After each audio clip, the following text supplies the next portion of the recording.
बाजूला नुसता आवाज येत होता, सत्यम शिवम सुंदरम, सत्यम शिवम सुंदरम. तर लोक याला चमत्कार म्हणायला लागली. आणि पाहतात तर काय, जो रामचरितमानस गोस्वामी तुलसीदास यांनी ठेवला होता त्याच्यावर प्रत्यक्ष सत्यम शिवम सुंदरम असे लिहिलेले होते. म्हणजे प्रत्यक्ष महादेवांनी आपली सही केली होती, सत्यम शिवम सुंदरम. आणि जेव्हा ते दोन चोर पर्णकुटीच्या समोर गेले तेव्हा त्यांना दोन तरुण हे कुटीचं त्या रक्षण करताना दिसले. त्यांच्या हातामध्ये धनुष्यबाण होते. आणि जेव्हा ते चोर त्यांच्या जवळ गेले तर पाहतात का प्रत्यक्षात राम आणि लक्ष्मण त्या झोपडीचं म्हणजे पर्णकुटीचं रक्षण करत होते.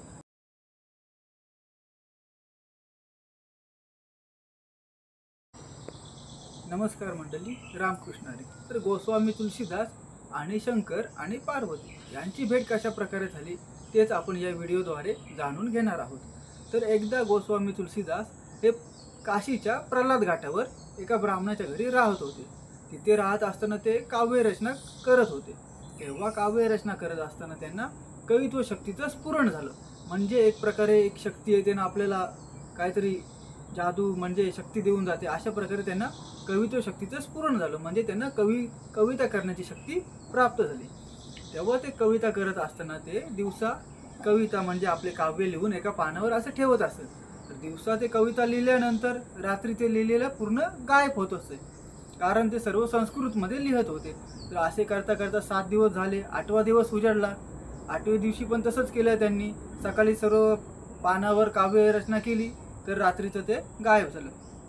तर त्या दिवशी ते रात्री झोपले होते तेव्हा त्यांच्या स्वप्नात शंकर आणि पार्वती आले आणि म्हणाले की तुम्ही संस्कृतमध्ये काव्यरचना करताय ना, ती आपल्या साध्या भाषेत करा. एवढे बोलताना त्यांचे डोळे उघडले आणि पाहतात तर काय, प्रत्यक्ष शंकर आणि पार्वती त्यांच्यासमोर उभे होते. तर शंकर आणि पार्वतींनी त्यांना आशीर्वाद दिला की म्हणाले की तुम्ही जे संस्कृतमध्ये काव्यरचना करताय ते आपल्या साध्या हिंदी भाषेमध्ये करा, जेणेकरून सर्वसामान्य लोकांना समजेल. आणि तुम्ही अयोध्येला जा आणि तिथे काव्यरचना करा. तर शंकर आणि पार्वती यांच्या सांगण्यानुसार गोस्वामी तुलसीदास हे अयोध्येला गेले. तर अयोध्येला गेल्यानंतर त्यांनी रामचरितमानस लिहिण्याची सुरुवात केली. पण तो दिवस असा खास होता की तो रामनवमीचा दिवस होता. आणि जास्त करून विशेष शुभ दिवस म्हणजे जेव्हा रामाचा जन्म झाला होता तेव्हा जशी ग्रहांची दिशा होती सेम टू सेम त्या दिवशी त्या ग्रहांची दिशा तशी होती. म्हणजे याच्या व्यतिरिक्त शुभ दिवस असा कुठला असू शकत नाही.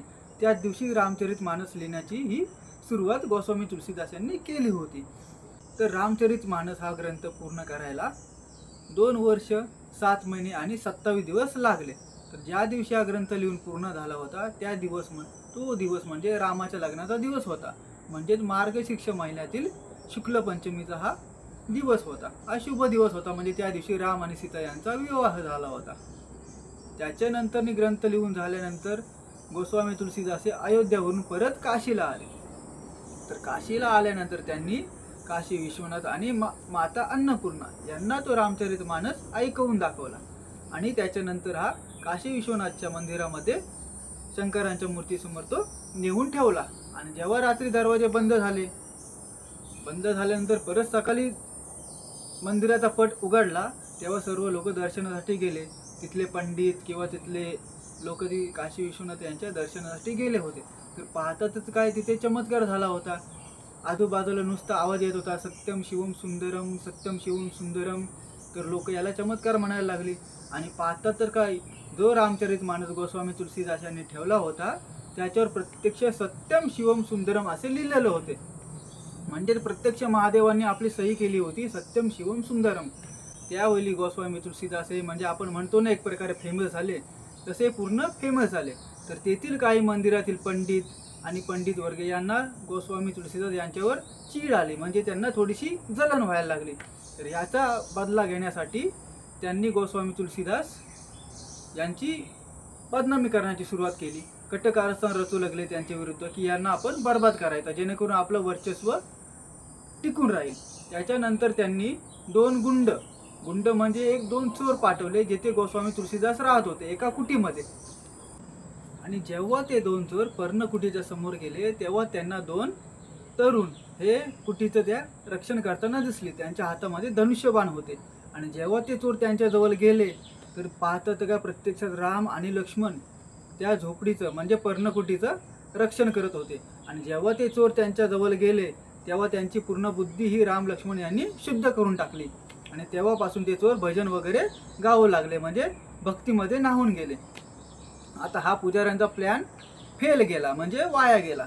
तर आता दुसरं काय करायचं, तर त्यांनी दुसरं कटकारस्थान रचायची सुरुवात केली.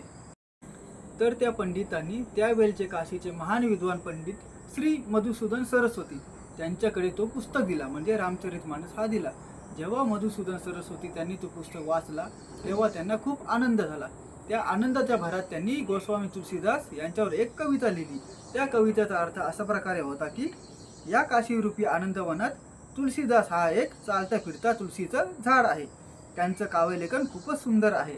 त्यावर सदारूपी श्रीरामांच्या रूपात एक मधमाशी गिरट्या घालत राहते. तर श्री मधुसूदन सरस्वती यांनी केलेली तारीफ ऐकून सुद्धा त्या पुजाऱ्यांचे मन भरले नाही. त्या पंडितांनी अजून एक कटकारस्थान रचण्याचं ठरवलं. तर त्यांनी असं कटकारस्थान रचलं की त्यांनी महादेवांच्या मंदिरात सर्वात आधी वरती वेद ठेवले, त्या वेदांच्या खाली शास्त्र ठेवले आणि त्या शास्त्रांच्या खाली रामचरितमानस ठेवले आणि रात्री मंदिर बंद करून दिला.